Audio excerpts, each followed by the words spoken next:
So one key evolution that has happened is that we have permanently dropped the word natural from disasters. Now we recognize that disasters are not natural. Hazards may be natural. An earthquake may be natural. A cyclone may be natural. But it becomes a disaster because of a whole range of human actions.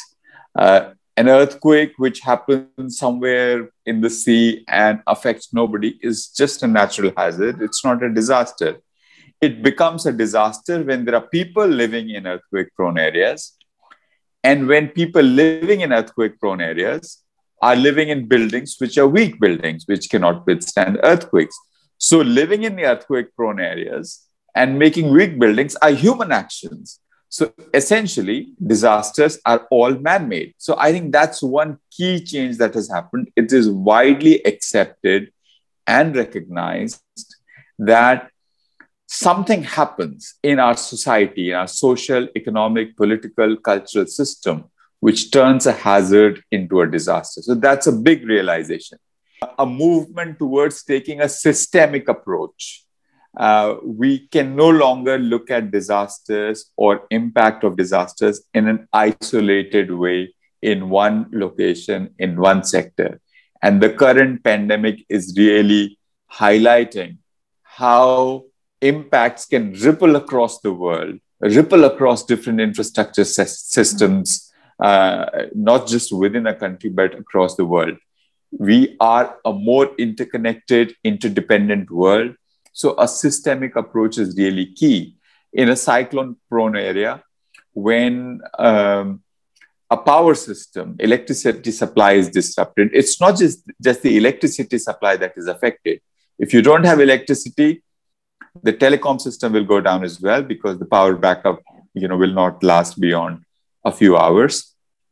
If the telecom system goes down, then your ATM machines will not work. Yeah. If your ATM machines don't work, then people who are not even looking for assistance, they just want to draw their own cash. They won't have access to cash. When you don't have cash, markets stop functioning. Manufacturing units stop functioning. So it is really important to take a systemic view.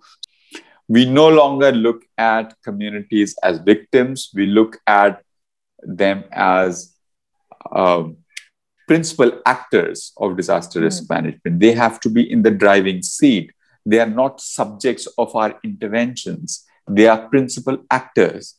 And if we want to work with communities, we have to use what exists at the community level before or after a disaster as the starting point. It's people's resources, their imagination, their initiative. That is the most important thing. That is the starting point, not an external intervention, not an external input. Only piece of advice I will give is that talk to people. Talk to people who are at risk. Talk to people who manage risk every day. Talk to people who are living with risk, who've been affected by disasters. There is no substitute to that. I think I can give you a reading list, but going out there in the field and being with the people and listening, asking questions, there is no substitute to that. And your best work will always come on the basis of insights you gain from talking to people.